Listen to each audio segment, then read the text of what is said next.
अस्सलाम वालेकुम दोस्तों, कैसे हैं आप सब। उम्मीद करता हूँ सब खैर व आफियत से होंगे। अच्छा, आज के लेक्चर में हम पिलर्स ऑफ ऊप देखने वाले हैं, यानी कि ऑब्जेक्ट ओरिएंटेड प्रोग्रामिंग के पिलर्स। तो यहाँ पर सबसे पहले इनकैप्सुलेशन, इनहेरिटेंस, एब्स्ट्रैक्शन, पॉलीमॉर्फिज्म। तो सबसे पहले हम देखेंगे इनकैप्सुलेशन क्या है। तो आज हम डॉट पैड को यूज़ नहीं करेंगे क्योंकि आज हम थोड़ा एडवांस चीज़ देख रहे हैं, तो जो कि डॉट पैड के अंदर आप लोगों को सही से समझ नहीं आएगी। तो हम वी एस कोड को यूज़ करेंगे। तो वी एस कोड को इंस्टॉल करने के लिए सबसे पहले आप जाएं किसी भी ब्राउज़र में, यहाँ पर लिखें वी एस कोड। तो इनकी ऑफिशियल वेबसाइट आ जाएगी, वहाँ उसे ओपन करें। तो यहाँ पर होगा डाउनलोड का बटन, ठीक है। तो यहाँ से इसे डाउनलोड करें और यहाँ भी बटन शो हो रहा होगा डाउनलोड फॉर विंडोज़। अगर आप विंडोज़ के ऊपर हैं तो यहाँ डाउनलोड फॉर विंडोज़ होगा, अगर किसी और ऑपरेटिंग सिस्टम पे हैं तो उसी के हिसाब से शो होगा। तो यहाँ से इसे डाउनलोड करें, सिंपल उसके सेटअप को डबल क्लिक करके नेक्स्ट नेक्स्ट करते जाएं, कोई मुश्किल नहीं है, ये इंस्टॉल हो जाएगा। तो इंस्टॉलेशन के बाद आपने उसे ओपन कर लेना है, सिंपल। तो सबसे पहले कुछ इस तरह की स्क्रीन आपके सामने आएगी, वेलकम, ठीक है। तो हम सबसे पहले यहाँ पर एक फ़ोल्डर क्रिएट करेंगे, यहाँ इसे क्लोज़ करें। हम आएंगे अपने डेस्कटॉप के ऊपर, आप किसी भी जगह पर कोई फ़ोल्डर क्रिएट कर सकते हैं, कोई इशू नहीं है। तो मैं आप लोगों की आसानी के लिए यहाँ डेस्कटॉप के ऊपर एक फ़ोल्डर क्रिएट करता हूँ, फ़ोल्डर, और इसका कोई भी नाम दे देता हूँ। मैं इसे दे देता हूँ ऊप प्रैक्टिस। ये सिंपल एक फ़ोल्डर है, इसमें हम जो है हम अपनी मुख्तलिफ़ फ़ाइलें बनाएंगे डॉट की। तो इस फ़ोल्डर को हम यहाँ से ओपन करेंगे वी एस कोड से। यहाँ फाइल पे जाएं, ओपन फ़ोल्डर, ठीक है। तो यहाँ से आप डेस्कटॉप पे जाएं, ये पड़ा है फ़ोल्डर, इसे सिलेक्ट करके यहाँ पर सिलेक्ट फ़ोल्डर। तो ये फ़ोल्डर हमारे पास यहाँ पर ओपन हो चुका है, ठीक है। अब इसी फ़ोल्डर के अंदर हम मुख्तलिफ़ फ़ाइलें बनाएंगे डॉट की, जिनके अंदर हम कोड लिखेंगे। अब एक और काम करना है आप लोगों को, इस वी एस कोड के अंदर एक एक्सटेंशन है डॉट की, ठीक है, उसे इंस्टॉल कर लेना। यहाँ पर आएँ एक्सटेंशंस और यहाँ सर्च करें डॉट, DART, डॉट लिखेंगे तो यहाँ पर एक्सटेंशन आ जाएगी डॉट की, उसे ओपन करके यहाँ से इंस्टॉल करें। तो मैंने ऑलरेडी इंस्टॉल कर रखी है, इसलिए यहाँ पर कुछ मुख्तलिफ ऑप्शन शो कर रहा है। आपके पास इंस्टॉल का यहाँ पर बटन आएगा, उसे क्लिक करेंगे तो ये इंस्टॉल हो जाएगी। उसके बाद ऐसे करें, इसके इंस्टॉलेशन के बाद वी एस कोड को यहाँ से क्लोज़ करें और फिर से ओपन करें, तभी ये वर्क करेगी, ठीक है। तो यहाँ पर आएँ, उस वही फ़ोल्डर जो हमने क्रिएट किया था। अब इसी फ़ोल्डर के अंदर हम फ़ाइल बनाएंगे। सबसे पहले एक फ़ाइल बनाएंगे, मेन फ़ाइल, मेन। इसकी एक्सटेंशन देनी है डॉट, DART, डॉट, क्योंकि हम डॉट लैंग्वेज यूज़ कर रहे हैं। देखें, जो ही मैंने डॉट लिखा यहाँ पर आइकन भी आ गया डॉट का, ठीक है। इंटर प्रेस करें, ये हमारे पास बन चुकी है फ़ाइल। तो यहाँ पर हम सेम उसी तरह कोड लिख सकते हैं जैसे हम डॉट पैड के अंदर लिखते थे। यहाँ मैं लिखूँगा वाइड मेन। सबसे पहले मेन फंक्शन बनाना होता है।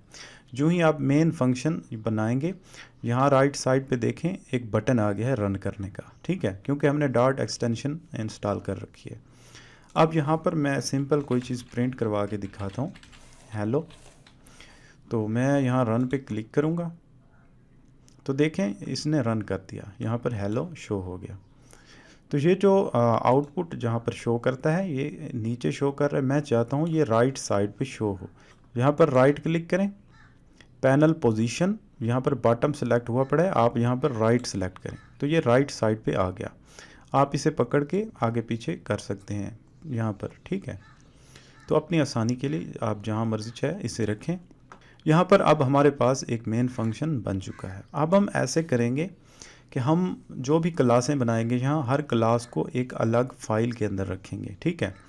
तो यहाँ से आएँ अपने एक्सप्लोरर के अंदर, ये हमारा फ़ोल्डर है, इसके अंदर फ़िलहाल वही मेन फाइल है, मेन डॉट डॉट, ठीक है। अब हम यहाँ पर कोई क्लास बना लेते हैं। यहाँ पर आएँ, न्यू फाइल, अलग फ़ाइल बनाएंगे। हम यहाँ पर्सन नाम की एक फ़ाइल बनाते हैं, PERSON, पर्सन डॉट डॉट, ठीक है। अब इसके अंदर क्या करना है, हमने सिंपल पर्सन नाम की क्लास रखनी है, ठीक है, उसी तरह। अब इसको वेरीफाई करने के लिए कि क्या वाकई ये काम कर रहा है या नहीं, मैं यहाँ पर कंस्ट्रक्टर बनाता हूँ पर्सन का और इसके अंदर मैं प्रिंट करवाता हूँ आई एम वर्किंग, ठीक है, सिंपल टेस्ट करने के लिए। अब जहाँ पर मेन के अंदर जब मैं आऊँगा तो मैं यहाँ पर्सन क्लास को डायरेक्ट यूज़ नहीं कर सकता क्योंकि ये किसी और फाइल में पड़ी है।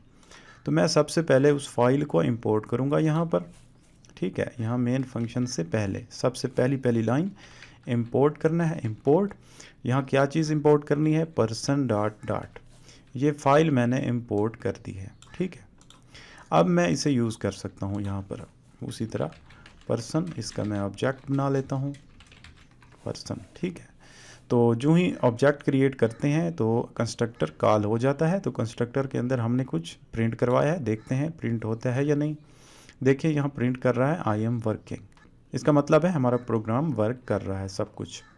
अब अगर आप इसको यहाँ पर मैनुअली इंपोर्ट नहीं करते, ठीक है, डायरेक्ट भी ये ख़ुद भी इंपोर्ट हो जाता है। मैं आपको बताऊँ कैसे, इसे हम क्लियर करते हैं, इंपोर्ट को ख़त्म करता हूँ वैसे का वैसे जैसे हमने पहले लिखा था। अब अगर मैं यहाँ पर लिखूँ पर्सन, तो देखें हिंट में, ये हिंट में क्या कह रहा है कि ये वही पर्सन आप यूज़ करना चाहते हैं, वही पर्सन क्लास जो पर्सन डॉट डॉट इस यानी कि फाइल के अंदर पड़ी है। मैं कहूँगा हाँ ठीक है, इसे आप सिलेक्ट करेंगे तो ये ऑटोमेटिक इंपोर्ट कर देगा। देखें खुद ब खुद इंपोर्ट हो गई है, ठीक है। तो इस तरह वैसे ही आप आगे कुछ भी कर सकते हैं। तो यहाँ तक आप लोगों को समझ आ गया होगा VS कोड के अंदर किस तरह से डॉट लैंग्वेज को करते हैं। अब आते हैं मेन टॉपिक की तरफ, ठीक है। 4 पिलर्स ऑफ OOP। सबसे पहले इनकैप्सुलेशन को देखते हैं। इनकैप्सुलेशन क्या होती है? Encapsulation is all about hiding data, data को हाइड करना, डेटा को छुपाना, ठीक है। अब इसका क्या मतलब हुआ, इसे देखते हैं यहाँ पर। तो इसी पर्सन क्लास के अंदर आ जाते हैं हम, ठीक है। यहाँ पर हम ज़ाहिर है पर्सन का कोई नाम होगा, ठीक है। उसके बाद उस पर्सन की कोई जो है एज होगी, तो उस पर्सन की कोई कंट्री होगी। ये ऐसे सिंपल मैंने 3 ले लिए, आप कोई भी ले सकते हैं, ठीक है। अब यहाँ पर मैं इसका कंस्ट्रक्टर अगर बनाऊँ उसी तरह this dot name, this dot age, this dot country, बिल्कुल वैसे ही जैसे हम पहले कर चुके हैं, कोई नई चीज़ नहीं है फ़िलहाल। उसी तरह अब अगर मैं यहाँ पर पर्सन का ऑब्जेक्ट बनाता हूँ तो मुझे यही डिटेल पास करनी होगी, ठीक है।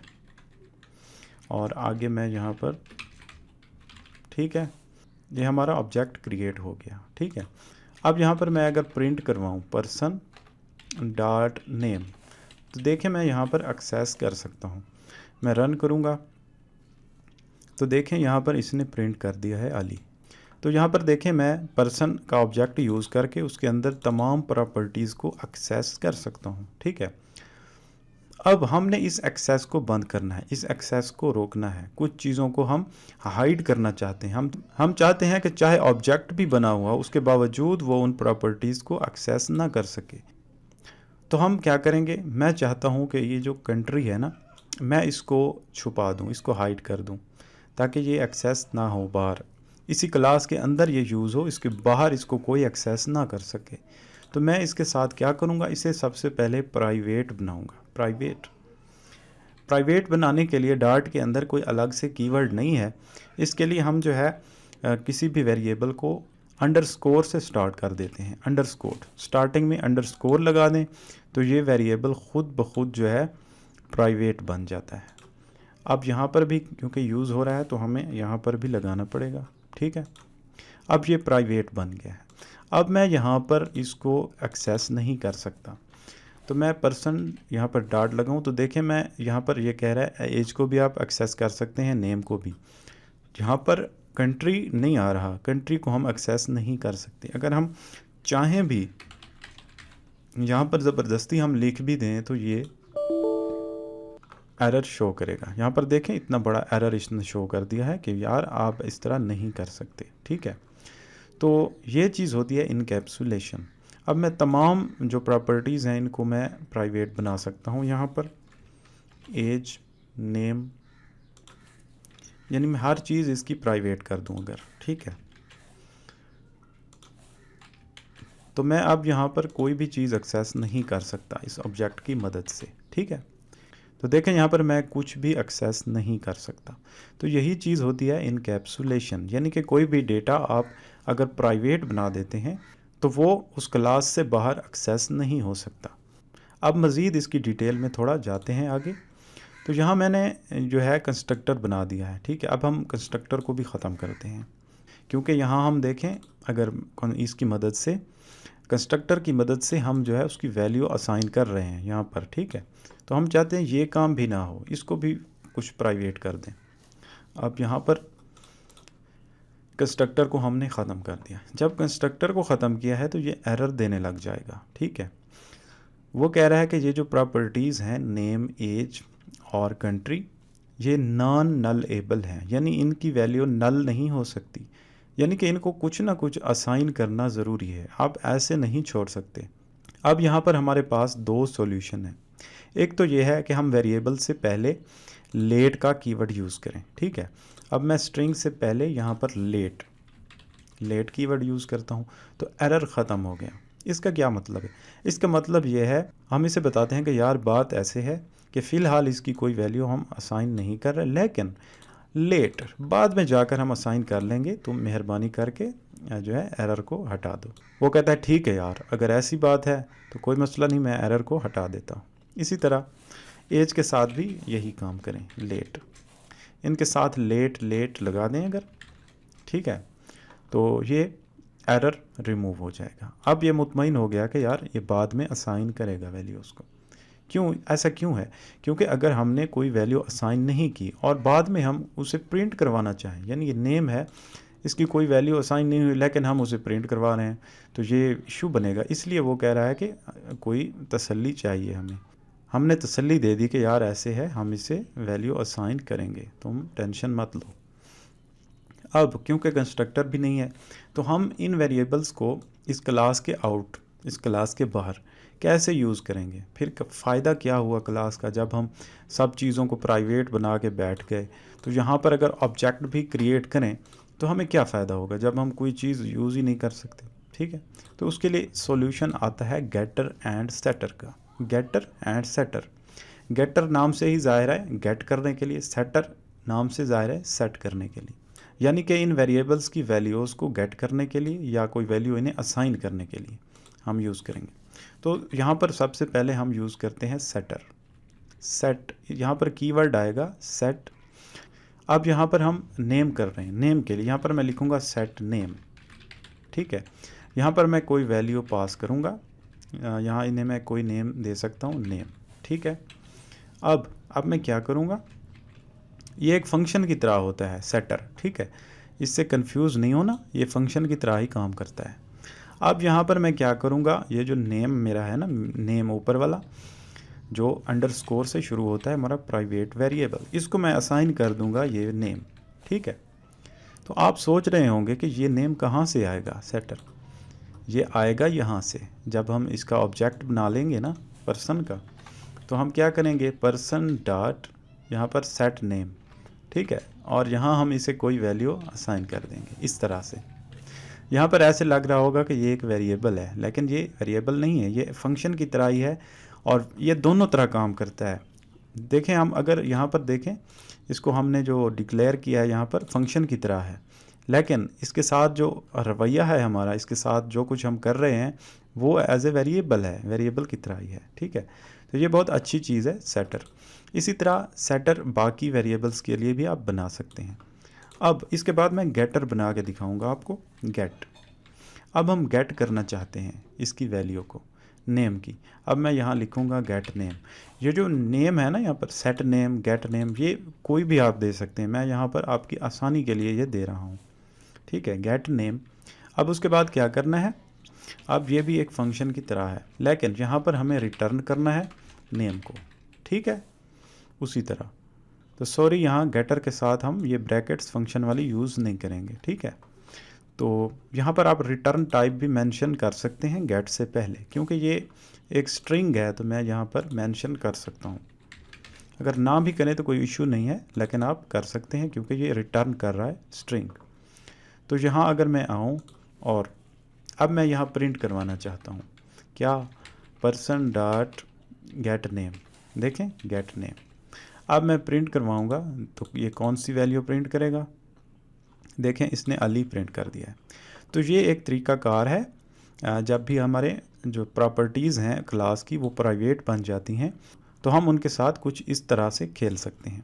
तो ये गेटर और सेटर हमने यूज़ किया है। आप वैसे कोई फंक्शन भी यूज़ कर सकते हैं, सिंपल, आपको कोई पाबंदी नहीं है यहाँ पर। आप चाहें तो अपनी मर्ज़ी से कोई फंक्शन बनाकर उन्हें भी यूज़ कर सकते हैं। करवाना क्या है, सिंपल यहाँ पर वेरिएबल पास किया और असाइन किया, यहाँ पर वेरिएबल रिटर्न किया, सिंपल सी बात है। तो गेटर और सेटर जो है क्योंकि इसी मकसद के लिए हैं इसलिए मैंने आप लोगों को ये करवा दिए हैं। अब इनकी शॉर्ट फॉर्म भी है, ठीक है। तो उसके लिए क्या करते हैं, उसके लिए यहाँ पर देखें गेट नेम है ना, तो यहाँ पर ये ब्लॉक लगाने के बजाय अगर हम डायरेक्ट एरो का साइन लगाकर यहाँ नेम लिखते हैं तो ये सिंपल वही काम कर रहा है, यानी नेम को रिटर्न कर रहा है वापस, ठीक है। और यहाँ पर भी हम वही काम कर सकते हैं, बिल्कुल इसी तरह हम इस ब्लॉक को ख़त्म करके यहाँ एरो का साइन लगाकर यहाँ पर लिखें नेम, नेम को असाइन कर दें ये वाला नेम, ठीक है। तो ये सिंगल लाइन में अगर कोई फंक्शन आपको बनाना हो तो वहाँ पर एरो साइन लगाकर आगे आप स्टेटमेंट लिख सकते हैं, यानी कि अगर सिंगल स्टेटमेंट हो उसके अंदर तो यहाँ पर आप लिख सकते हैं एरो लगाकर, ठीक है। ये किसी भी फंक्शन के साथ ये कर सकते हैं, गेटर और सेटर के साथ भी कर सकते हैं। अगर कोई आप डायरेक्ट यहाँ पर वैल्यू लिखेंगे या वेरिएबल लिखेंगे तो इसका मतलब ये होगा कि ये रिटर्न करवा रहा है उस चीज़ को। आप प्रोग्राम को रन करते हैं फिर से, तो ये वैसे ही चलेगा जैसे पहले चल रहा था, कोई इशू नहीं आएगा। तो ये चीज़ हो गई इनकैप्सुलेशन। यहाँ इसके अंदर आप कोई भी फंक्शन बना लें, प्राइवेट, जैसे ये वेरिएबल प्राइवेट है तो यहाँ पर प्राइवेट फंक्शन भी बनाए जा सकते हैं।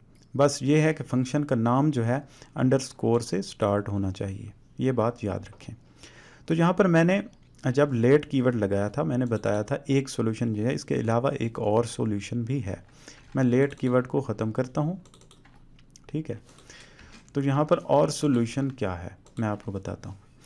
अब मैं अगर लेट कीवर्ड यहाँ पर नहीं लगाना चाहता तो मैं क्या करूँगा, मैं यहाँ पर लगा लूँगा क्वेश्चन मार्क, यानी कि डेटा टाइप के बाद क्वेश्चन मार्क, ठीक है, सबके साथ क्वेश्चन मार्क और यहाँ पर क्वेश्चन मार्क, ठीक है। तो इसका मतलब क्या है, तो ये क्या चीज़ है, ये है किसी भी वेरिएबल को नल एबल बनाने के लिए।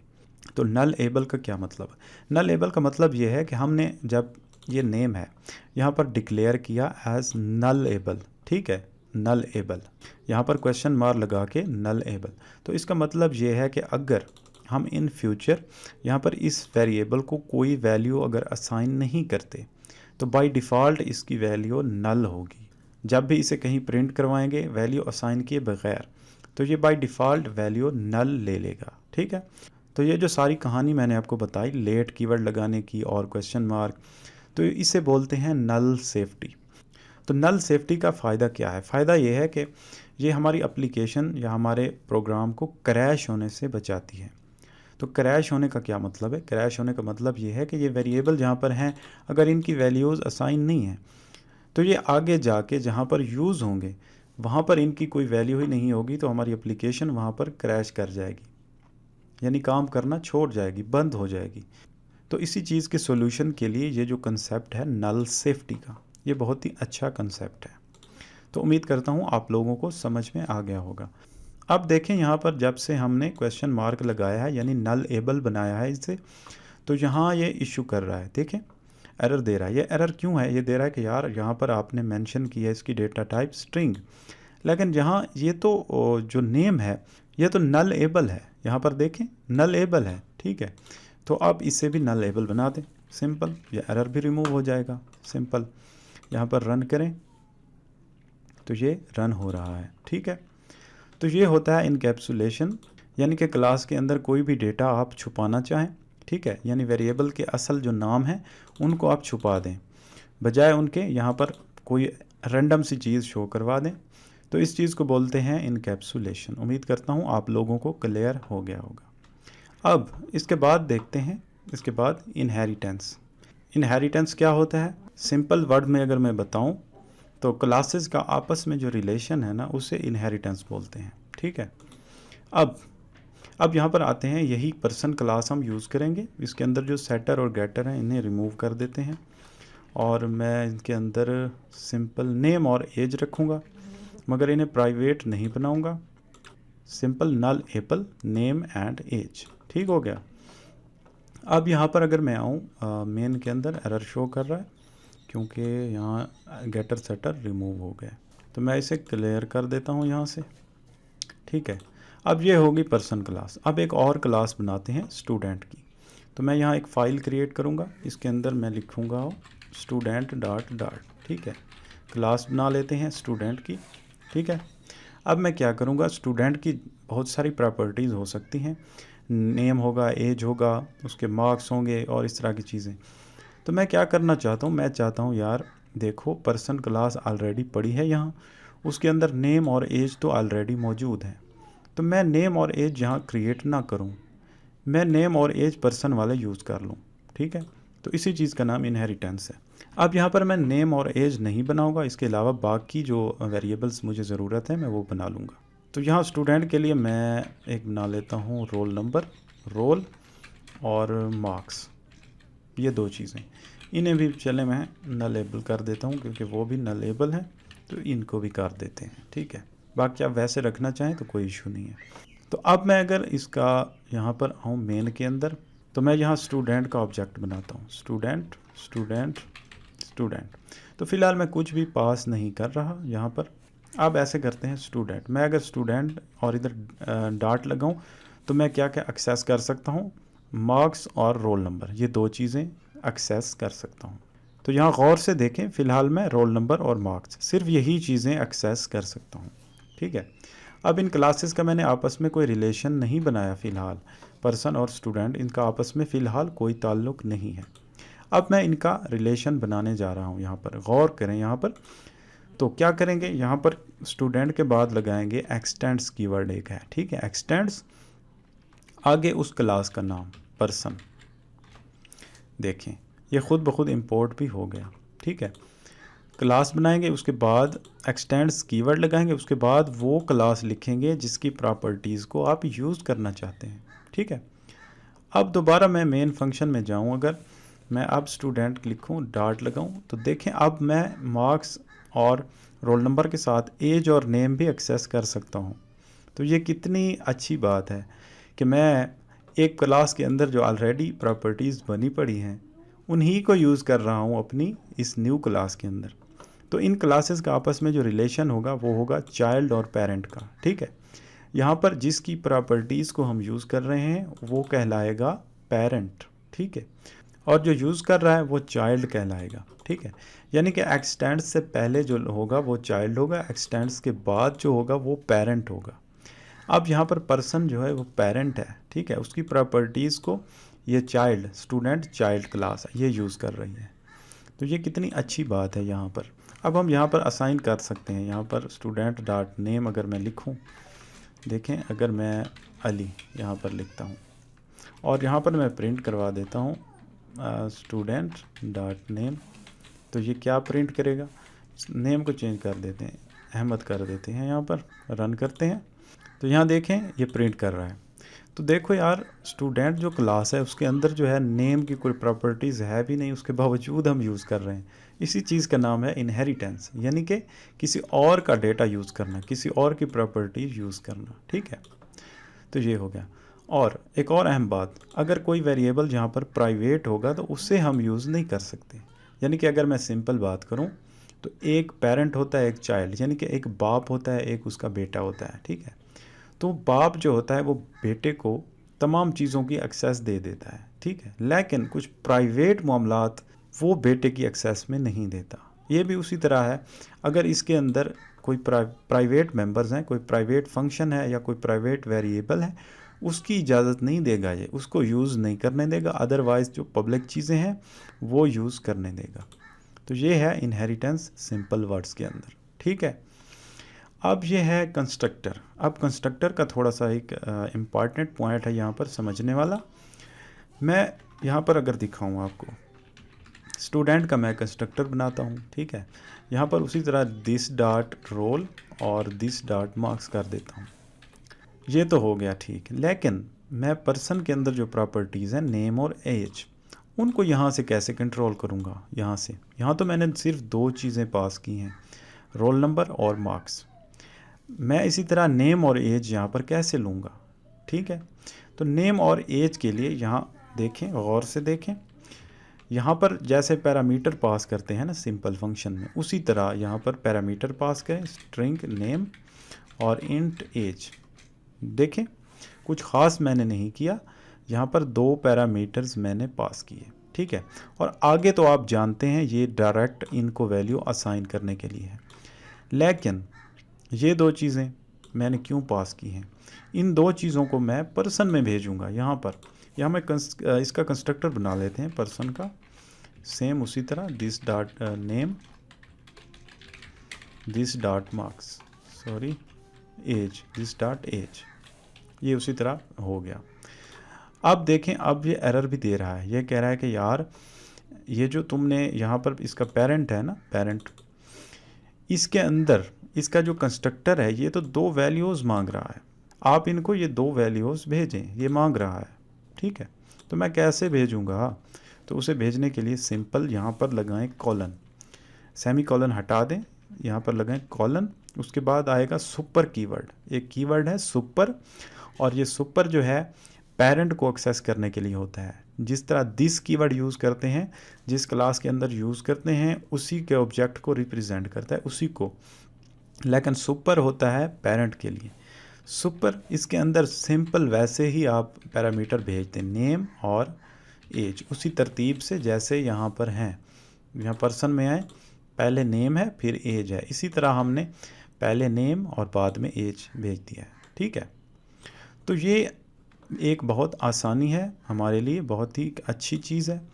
मेन में आए यहाँ पर, अब जब भी स्टूडेंट का ऑब्जेक्ट बनाएंगे तो इसके ऊपर अगर आप होवर करें तो ये कह रहा है कि यार देखो यहाँ हम आपने पहले नेम पास करना है, फिर एज, फिर रोल नंबर और फिर मार्क्स, ये 4 चीज़ें आपने पास करनी है। तो यहाँ पर नेम आप कोई भी भेज दें, उसके बाद एज, ठीक है, उसके बाद रोल नंबर, कोई भी रोल नंबर, उसके बाद आप क्या करें, मार्क्स, कोई भी मार्क्स, ठीक है। अब हमारे पास जो ऑब्जेक्ट बनेगा स्टूडेंट का, उसके अंदर ये तमाम प्रॉपर्टीज़ होंगी, ठीक है। यहाँ देखें, अब मैं रन करूँ अगर इसे, तो देखें ये नेम को प्रिंट कर रहा है, ठीक है। नेम के साथ मैं कोई और चीज़ प्रिंट करवाऊँ, स्टूडेंट डॉट एज, तो देखें नेम और एज ये प्रॉपर्टीज़ हैं पर्सन की, लेकिन मैं इन्हें स्टूडेंट के अंदर यूज़ कर रहा हूँ, ठीक है। ये कितनी मज़े की बात है, इसी चीज़ को बोलते हैं इनहेरिटेंस, ठीक है। तो इसी तरह आप कुछ भी कर सकते हैं। यहाँ पर्सन के अंदर अगर मैं कोई फंक्शन बनाता हूँ, मिसाल के तौर पर यहाँ मैं कोई भी फंक्शन बना देता हूँ, मसलन हेलो नाम का फंक्शन है कोई, ठीक है, और इसके अंदर सिंपल मैं प्रिंट करवाता हूँ हेलो पर्सन, ठीक है, ताकि बताने के लिए कि ये जो है पर्सन क्लास है। अब इसे मैं कैसे कॉल करवाऊँ? इसे कॉल करवाने के लिए आप सिंपल यहाँ एक ब्लॉक हम बनाएंगे इसका, स्टूडेंट का, कंस्ट्रक्टर का, उसके अंदर जो है यहाँ पर हम कैसे कॉल करवाएंगे, क्योंकि पर्सन के अंदर पड़ा है ना ये हेलो, तो मैं इसे स्टूडेंट से जब कॉल करवाने लगूँगा मैं लिखूँगा सुपर डॉट यहाँ पर हेलो, देखें इसके अंदर सुपर डॉट हेलो करूँगा। तो मैं मेन में आता हूँ, यहाँ इन्हें फ़िलहाल मैं ख़त्म करता हूँ, ठीक है। अब इसे रन करते हैं तो देखें ये कह रहा है हेलो पर्सन, यानी कि अब हम चाइल्ड के अंदर रहते हुए पेरेंट की कोई प्रॉपर्टी एक्सेस करना चाहते हैं तो सुपर कीवर्ड की मदद से कर सकते हैं, ठीक है। तो ये बात जहन में रखें। तो ये तो हो गया इनहेरिटेंस, उम्मीद करता हूँ आप लोगों को समझ आ गया होगा। फिर भी कोई इश्यू है तो आप पूछ सकते हैं। अब अगली चीज़ क्या है, आगे है एब्स्ट्रैक्शन, ठीक है। एब्स्ट्रैक्शन क्या चीज़ है आप देखते हैं। अब मैं इन तमाम क्लासेस को डिलीट करता हूँ, यहाँ पर पर्सन को डिलीट करता हूँ, स्टूडेंट को भी डिलीट करता हूँ, और मेन के अंदर इंपोर्ट जो है इनका वे भी ख़त्म करता हूँ और इसे बिल्कुल क्लियर करता हूँ 0 से, ठीक है। अब यहाँ पर मैं एक और फाइल बनाऊँगा, उसका मैं नाम रखने वाला हूँ बैंक। थोड़ा मैं बैंकिंग के साथ आपको छेड़छाड़ करके दिखाना चाहता हूँ, बैंक डॉट डॉट, ठीक है। एब्स्ट्रैक्शन, यहाँ एब्स्ट्रैक्शन को जहन में रखें। एब्स्ट्रैक्शन का मतलब सिंपल वर्ड्स में ये है कि कुछ इम्प्लीमेंटेशंस, कुछ चीज़ें ऑलरेडी बनी बनाई आप रख देते हैं और फिर उनको मुख्तलिफ़ क्लासेस के अंदर यूज़ करते रहते हैं, ठीक है। अब यहाँ पर मैं एक क्लास बनाता हूँ बैंक नाम की, ठीक है। तो इसके साथ मैं क्या करूँगा, यहाँ क्लास से पहले एब्स्ट्रैक्ट का कीवर्ड लाजमी लगाना है, क्योंकि एब्स्ट्रैक्शन इसी चीज़ का तो नाम है, एब्स्ट्रैक्ट। अब ये क्लास बन गई एब्स्ट्रैक्ट, और जब कोई क्लास एब्स्ट्रैक्ट बन जाती है तो उसका ऑब्जेक्ट हम क्रिएट नहीं कर सकते। बेशक आप ट्राई कर लें, यहाँ पर बैंक यहाँ पर ऐसा आप नहीं कर सकते। देखें एरर दे रहा है यहाँ पर, abstract classes can not be instantiated, यानी कि इसका हम ऑब्जेक्ट नहीं बना सकते। तो आप लोगों के जहन में रहे। तो अब आप लोग सोच रहे होंगे जब इसका ऑब्जेक्ट भी नहीं बन सकता तो इसको यूज़ कैसे करते हैं, इसका क्या फ़ायदा है। ठीक है, इसका फ़ायदा मैं बताता हूँ। अब ये बैंक क्लास है, एब्स्ट्रैक्ट है। अब देखें बैंक के अंदर कौन कौन से काम होते हैं। अब बैंक के अंदर हम डिपॉजिट एक फ़ंक्शन बनाते हैं, डिपॉजिट। तो यहाँ एब्स्ट्रैक्ट क्लास के अंदर फंक्शन भी एब्स्ट्रैक्ट बनाने हैं आपने, यानी कि फंक्शन की बॉडी नहीं होगी, सिंपल वाइड फंक्शन और उसके बाद सेमीकोलन, इसकी बॉडी यहाँ पर नहीं होगी। ठीक है, अब एक और फंक्शन बनाते हैं। यहाँ पर डिपॉजिट के अलावा क्या होगा, विदड्रा। फ़िलहाल यही दो रखते हैं, डिपॉजिट और विदड्रा। ठीक है, इसी तरह ये तो सिंपल दो फंक्शन हैं, इसी तरह ये हज़ारों भी हो सकते हैं। ठीक है, आपके यूज़ के ऊपर डिपेंड करता है। आप कोई बैंकिंग के रिलेटेड ऐप बना रहे हैं तो उसके अंदर जो है यहाँ पर जो भी चीज़ें होनी हैं और बैंक से रिलेटेड जो भी चीज़ें हैं आप यहाँ पर कर दें उन्हें। ठीक है, अब हम 2-3 बैंक लेते हैं कुछ। ठीक है, 2-3 बैंक लेके उनको इसके साथ थोड़ा हम छेड़ के देखते हैं। अब मैं यहाँ पर HBL एक बैंक है, आप कोई भी ले सकते हैं, कोई इशू नहीं है। HBL डॉट ठीक है, क्लास HBL। ठीक है, अब इसे मैं एक्सटेंड करूँगा। ठीक है, उसी तरह आप लोग सोच रहे थे ना कि एब्स्ट्रैक्ट क्लास जो बनाई है बैंक की, इसका यूज़ कैसे करेंगे, इसका एक्सटेंड करके यूज़ करेंगे क्योंकि ऑब्जेक्ट नहीं बन सकता। एक्सटेंड यहाँ पर हम लिखेंगे बैंक। ठीक है, जो ही आप लिखेंगे ये देखें एरर शो कर रहा है। ये एरर क्यों शो कर रहा है, वो कह रहा है कि यार ये जो बैंक आपने एब्स्ट्रैक्ट क्लास जो एक्सटेंड की है इसके अंदर तो 2 फंक्शन ऐसे पड़े हैं जिनकी कोई बॉडी नहीं है। तो इसकी शर्त ये है कि अगर इस बैंक को एक्सटेंड करोगे तो इसके 2 फंक्शन जो हैं इनको यहाँ पर इम्प्लीमेंट करना पड़ेगा हर हाल में। तो यहाँ पर ऊपर आएँ HBL, इसके ऊपर होवर करें तो ये यहाँ पर आएँ क्विक फिक्स। ठीक है, इसके ऊपर आएँ क्रिएट टू मिसिंग ओवरराइड्स, ये ऑटोमेटिक आपके लिए क्रिएट कर देगा। देखें, आप मैनुअली भी करना चाहें तो कर सकते हैं। ठीक है, लेकिन ये अच्छी बात है अगर आप जो है इसे क्लिक करके ऑटोमेटिक क्रिएट करवाएं। तो अब इससे घबराएं नहीं, ये कमेंट सिंपल लगा हुआ है, इन्हें मैं मिटा देता हूँ आप। ठीक है, तो इसके अंदर जो है VS कोड के अंदर या किसी भी कोड एडिटर के अंदर आप कोई चीज़ कमेंट करना चाहते हैं तो उसे सेलेक्ट करके कंट्रोल प्लस क्वेश्चन मार्क करेंगे तो वो कमेंट हो जाएगी। यानी कि वो उसके बाद एज ए कोड शुमार नहीं होगा, वो सिंपल ऐसे लाइनें होंगी, वो इग्नोर की जाएंगी। ठीक है, ये आप ध्यान में रखें। आप कोई भी लाइन यहाँ पर लिख दें किसी को समझाने के लिए, उसे कमेंट कर दें। ये बात तो समझ आती है कि ये 2 फंक्शन हैं। ठीक है, लेकिन इनके ऊपर ये ओवरराइड, ये क्या चीज़ आ गई है, ये क्या बला है।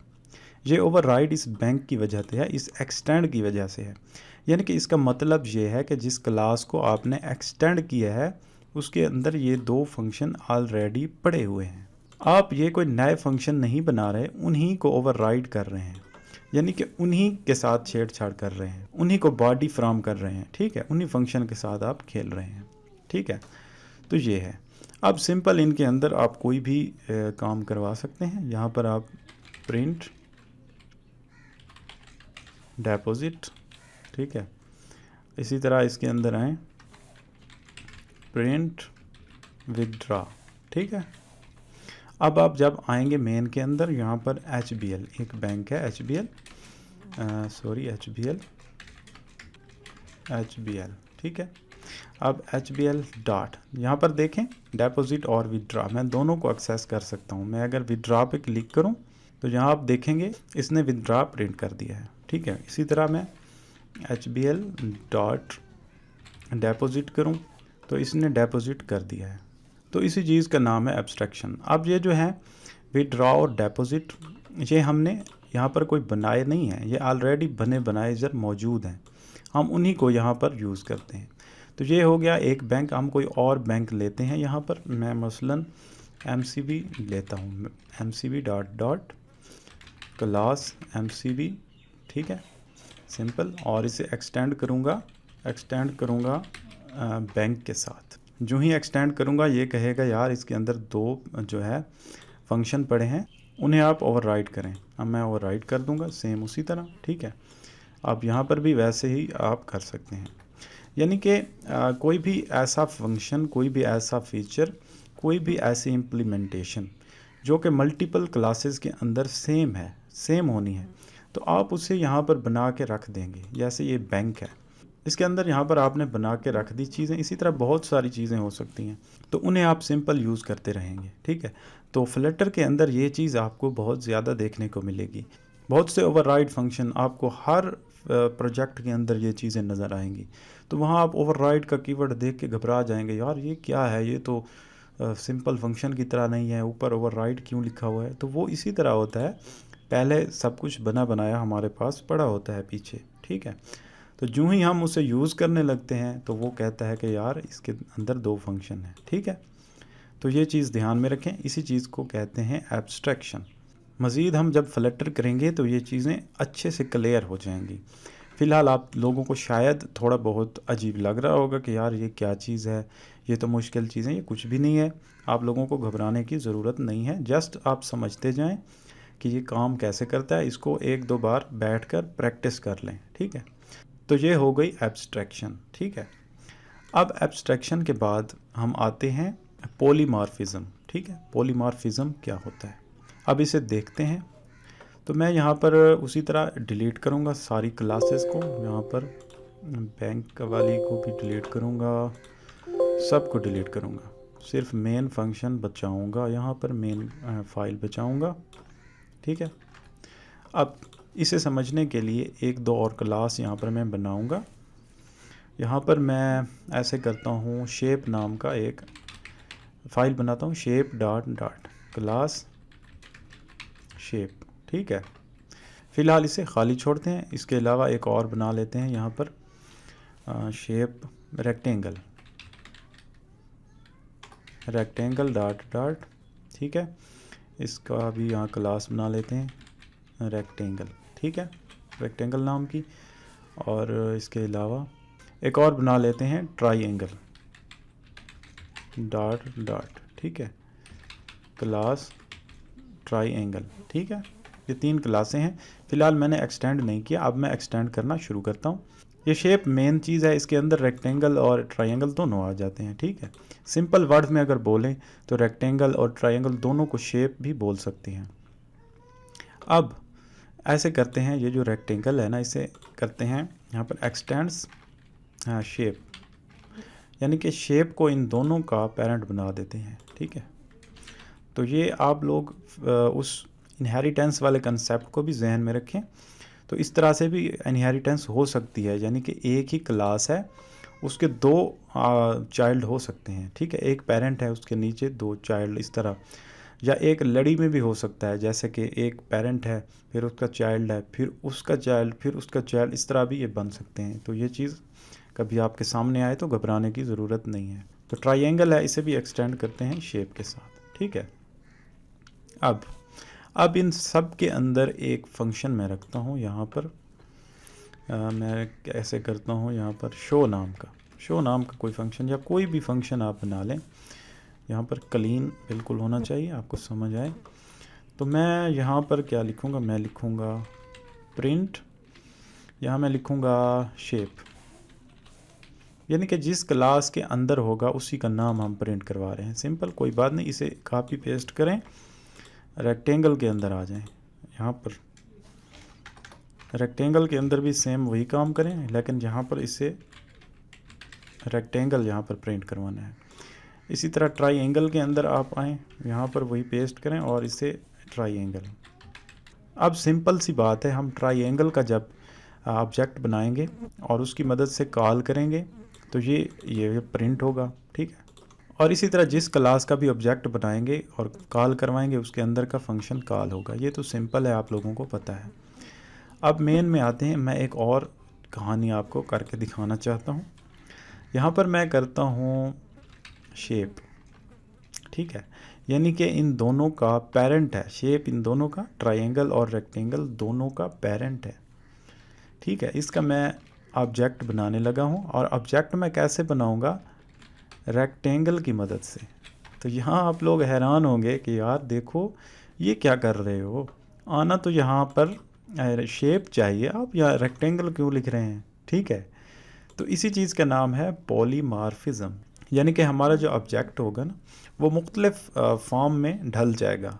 अब यहाँ पर देखें, हमने यहाँ पर तो लिखा, इसकी टाइप जो लिखी इस ऑब्जेक्ट की वो लिखी है शेप, लेकिन इसे क्रिएट कर रहे हैं रेक्टेंगल की मदद से। तो ये थोड़ी अजीब बात लगती है ना। अब अगली बात देखते हैं, कॉल करवाते हैं इस शेप की मदद से शो, क्योंकि शो नाम का फंक्शन तीनों क्लासेस के अंदर पड़ा है। अब देखते हैं ये कौन सी क्लास के फंक्शन को कॉल करता है। तो मैं यहाँ पर रन करता हूँ, तो यहाँ देखें रेक्टेंगल कॉल हो रहा है। तो यही चीज़ तो पॉलीमॉर्फिज्म है ना। आप शेप की मदद से, जो पेरेंट है उसकी मदद से आपने ऑब्जेक्ट क्रिएट किया और यहाँ पर रेक्टेंगल की मदद से यानी कि चाइल्ड की मदद से उसे क्रिएट किया, लेकिन जब कॉल करवाई तो कौन सा हुआ, रेक्टेंगल वाला हुआ।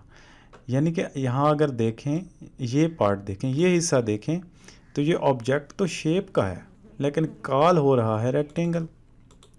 यही चीज़ पॉलीमॉर्फिज्म है। अब यहाँ अगर मैं रेक्टेंगल की बजाय ट्राइएंगल लिखूँ फिर क्या होगा, अब देखें ट्राइएंगल कॉल हुआ है, ठीक है। तो ये चीज़ है पॉलीमॉर्फिज्म।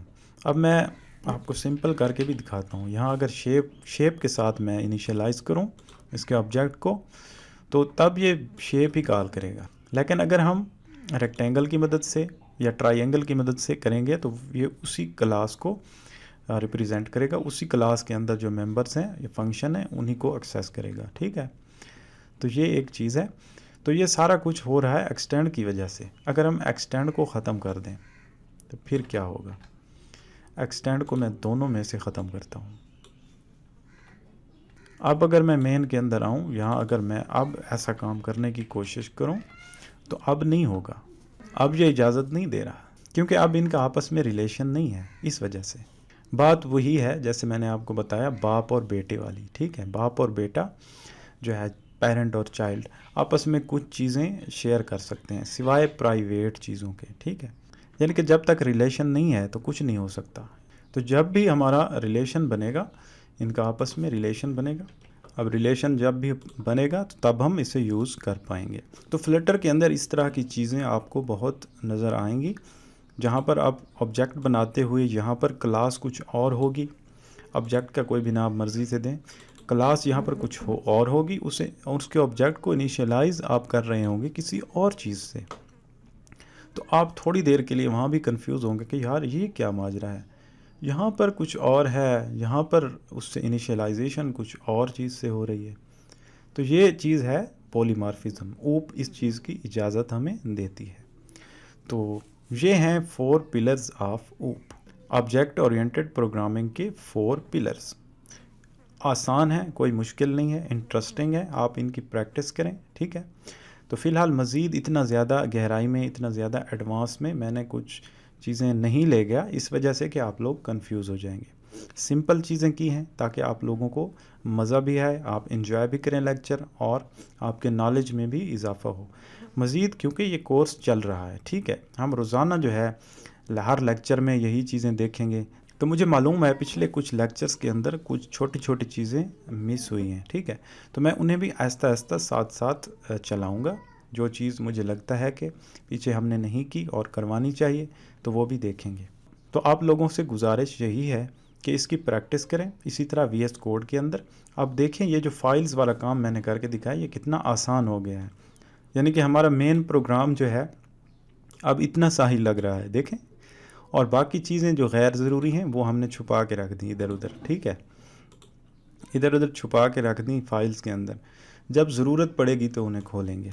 और यहाँ मेन में आए, हमारा प्रोग्राम कितना वाज़ेह है, क्लियर है, रीडेबल है। तो यही चीज़ आप लोगों ने सीखनी है। तो सिर्फ कोड लिखना नहीं होता, बल्कि कुछ इस तरह की चीज़ें भी होती हैं, मैनेज करना भी आना चाहिए।